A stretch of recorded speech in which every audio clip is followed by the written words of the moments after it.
2년 전에 과감하게 다니던 회사 그만두고 작은 인터넷 판매 대행업체를 차려서 사업을 시작했어요. 당장 시작하자마자부터 큰 돈 벌겠다는 생각 안 하고 차근차근 준비해가며 시작했는데 운때가 잘 맞은 건지 돈이 조금씩 벌리기 시작했습니다. 앞으로 사업에 계속해서 필요한 여유 자금을 제외하고 순수익으로 제 통장에 저금해 놓은 돈이 4천 정도 되는 상황입니다. 자랑하려는 건 아니지만 2년 만에 사업이 궤도에 오르고 조금 여유가 있는 건 순전히 저희 부모님 덕분입니다. 어머니 아버지께서 일 구워 놓으신 게 많아서 다른 집들보다 여유가 많이 있는 편이에요. 멀쩡히 다니던 회사 그만두고 제가 하고 싶은 사업을 시작할 수 있던 것도 저희 부모님께서 지원해 주신 부분이 큽니다. 사업이 성공적으로 흘러가고 있지만 무조건 제가 잘해서 좋은 결과를 냈다고 생각하지는 않습니다. 부모님께서 다른 건 몰라도 제가 결혼할 때가 되면 다른 건 몰라도 집은 사주시겠다고 농담처럼 이야기를 하고는 하셨어요. 그런데 이번에 제가 사귀고 있는 남자친구와 결혼 이야기가 오고 가기 시작하면서 진짜로 집을 해주시겠다고 한번 남자친구와 상의해보라고 하더라고요. 남자친구는 궁합도 안 본다는 4살 차이 연상으로 동종업계 종사하고 있는 사람입니다. 제가 사업 시작하면서 준비하는 과정에 아무것도 모르고 있었는데 그때 저를 많이 도와줬고 제 사업이 자리 잡기 시작하면서부터는 본격적으로 연애를 하게 되었습니다.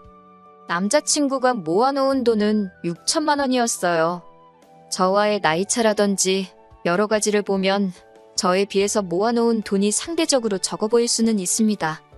하지만 저는 사업 시작 당시에 자본적으로는 부모님 도움을 받았던 게 크다 보니 이쪽 업계에서 경력이나 실력만 따지고 본다면 소자본으로 시작해서 저 정도 자리를 일궈낸 남자친구가 부모님 도움으로 편하게 시작한 저랑 비교했을 때 아무리 제가 2년 만에 자리를 잡았다고 하더라도 남자친구를 인정해줄 수밖에 없었어요.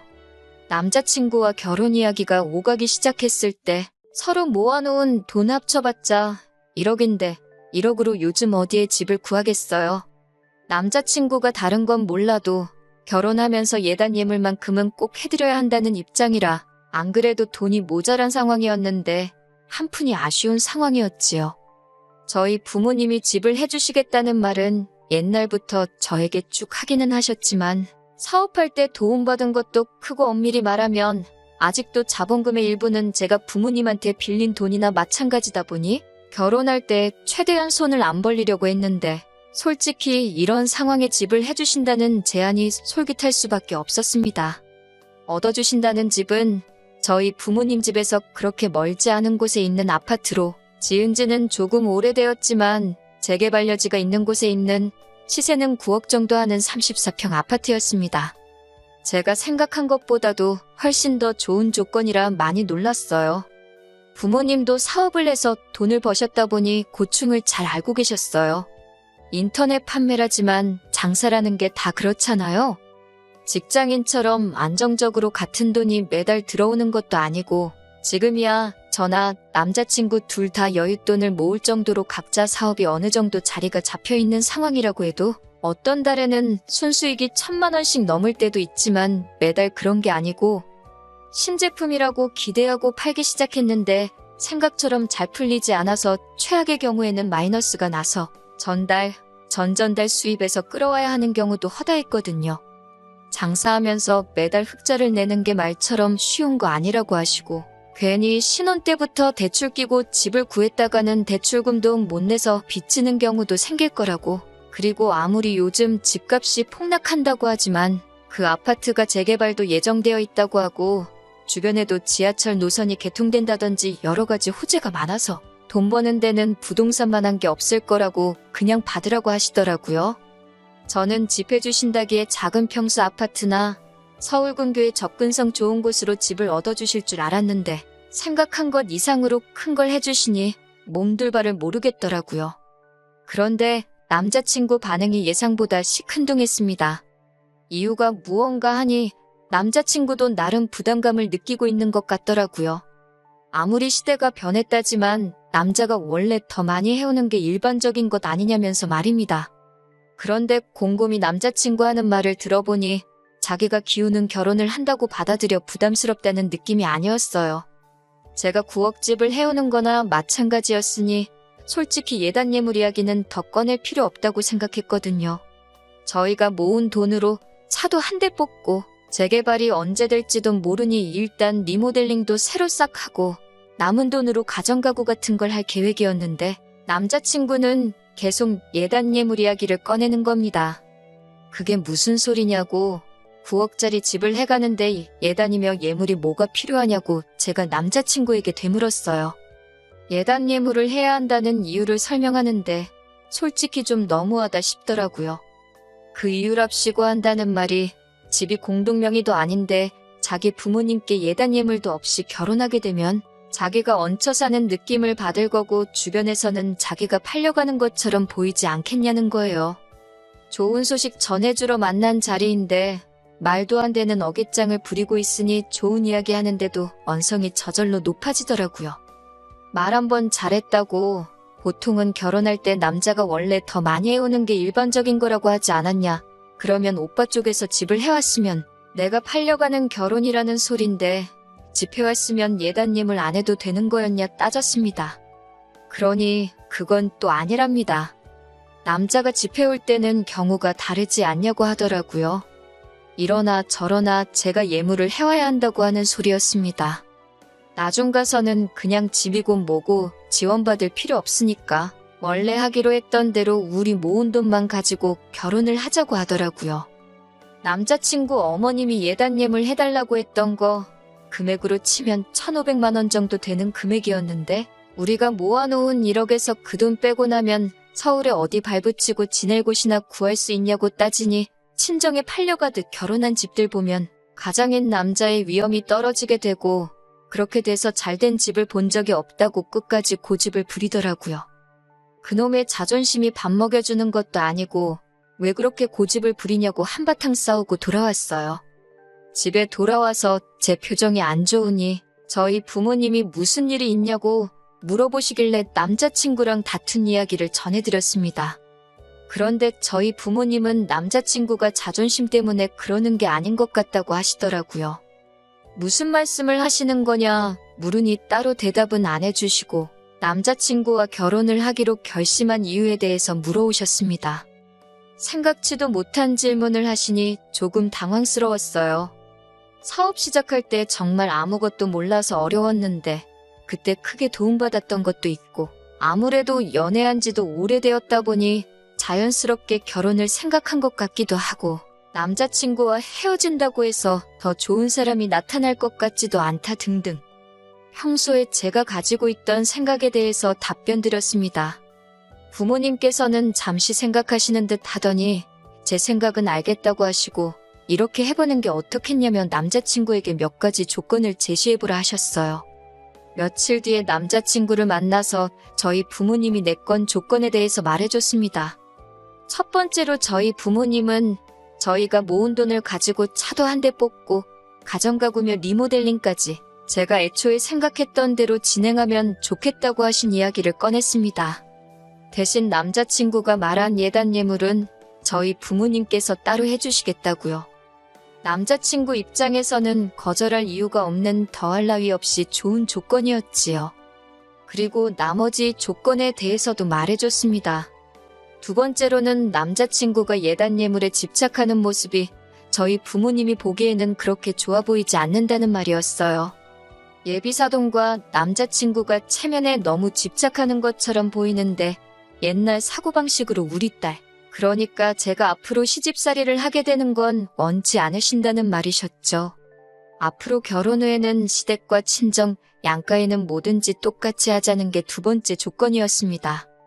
시댁에 한번 방문하게 되면 다음에는 친정에 방문하고 반대로 친정에 뭐가 하나 있으면 시댁에도 똑같이 하자는 말이었어요.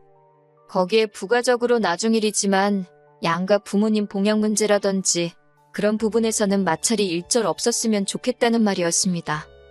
부모님 부양하는 문제는 둘째 치더라도 시댁 한번 가면 친정 한번 가고 그러는 건 당연한 거잖아요? 솔직히 조건으로 내걸 필요도 없다고 생각했는데 남자친구는 두 번째 조건을 듣더니 생각에 잠기더라고요. 그러더니 한다는 말이 상황에 따라서 달라질 수도 있는 부분이기에 무조건 그렇게 할 수는 없겠지만 최대한 양가에 공평하게 하도록 하겠다며 선심 쓰듯 이야기하더라고요. 마지막 조건은 신혼집 명의 문제였습니다. 집은 일단 제 명의로 구하게 될 거라고 말해줬어요. 그 말을 듣자마자 남자친구가 움찔하더라고요. 뭐라 말을 꺼내려는 것 같길래 내 말 아직 안 끝났다고 끝까지 들으라고 하고 저희 부모님이 해주신 말을 전해줬습니다.